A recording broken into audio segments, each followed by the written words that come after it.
Salut à tous et bienvenue sur l'amour du maillot pour une deuxième vidéo comparative. Et aujourd'hui, vous l'aurez deviné, on va comparer les maillots de la Fiorentina. Vous les voyez à côté de moi, mais est-ce que vous sauriez distinguer le maillot pro et le maillot réplica?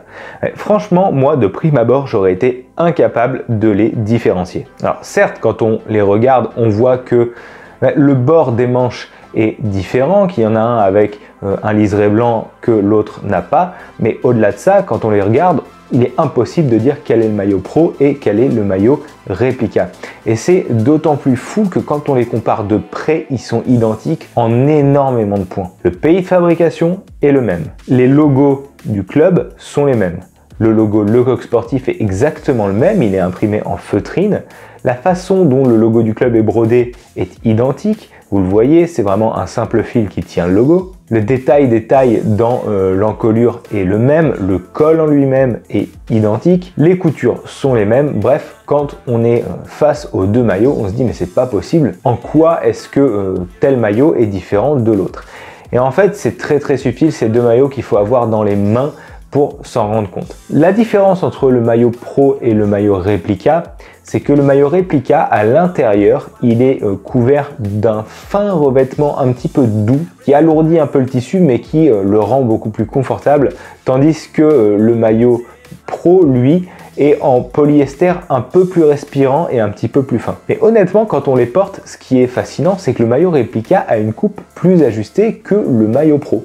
D'habitude, c'est l'inverse. Un maillot pro, il est plus près du corps, tandis qu'un réplica est plus ample. Et voilà, non. En plus, c'est deux maillots de taille XL, donc j'ai pu comparer vraiment point par point, les essayer et me rendre compte que le maillot réplica était un peu plus près du corps que le maillot pro. Et ce qui est fou, c'est qu'en fait, Lecoq Sportif a fait pour son maillot réplica ce que Adidas faisait avec la technologie Equipment pour ses maillots pro, c'est-à-dire rendre l'intérieur de son maillot plus doux. Ce qui est fascinant, c'est que quand on les porte, on a l'impression que le maillot réplica est plus qualitatif que le maillot pro. C'est fou. Lecoq Sportif a simplement cherché pour les maillots pro à faire un maillot plus confortable, stricto sensu, c'est-à-dire de faire un maillot plus agréable à porter, plus respirant aussi, parce qu'il est vrai que le revêtement à l'intérieur du maillot réplica apporte quand même davantage de chaleur, il est un peu moins respirant, mais les deux maillots sont conçus en 100% polyester, donc c'est juste la différence de fabrication qui fait que le maillot réplica est plus doux, tandis que le maillot pro, lui, est un petit peu plus, voilà, polyester brut, mais sinon les maillots, ils sont identiques en tout point. Et on en vient à ce que je disais dans mon comparatif du maillot du Real Madrid du centenaire 2002, où j'expliquais qu'à l'époque, ce qui était super, c'est qu'un fan qui allait dans la boutique achetait le maillot réplica et pour le prix qu'il payait, il avait la sensation d'avoir le maillot des pros. Alors que là, le maillot est plus récent, il date, il me semble, d'il y a 5 ou 6 saisons.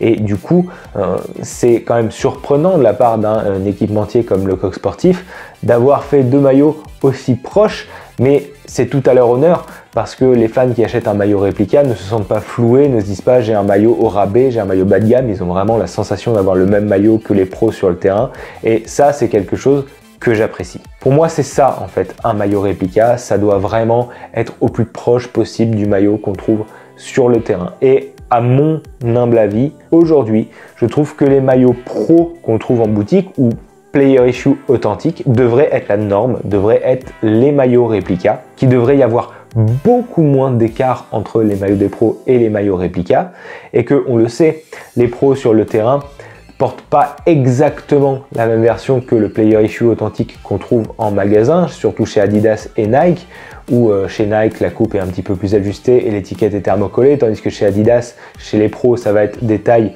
8, 9, 10, là où on va avoir des simples L et XL.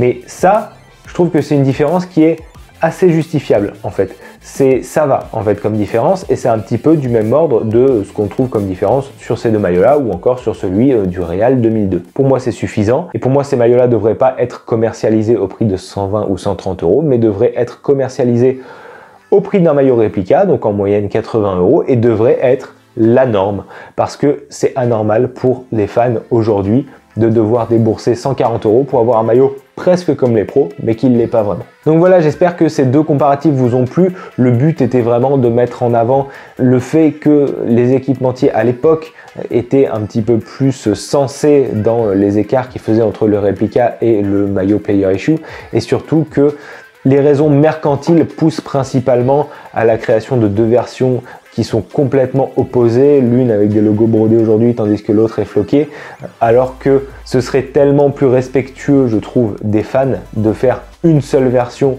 la dite Player Issue authentique en guise de réplica, et que si les joueurs devaient porter un maillot un tout petit peu différent sur le terrain, et bien cela ne se voit pas du tout. J'espère encore une fois que ces vidéos vous ont plu. N'hésitez pas à réagir en commentaire, ça me fait toujours plaisir de vous lire. Pensez à vous abonner à la chaîne et à activer la cloche pour être notifié de l'apparition des prochaines vidéos. Et nous, on se retrouve très vite pour parler de maillot. Ciao!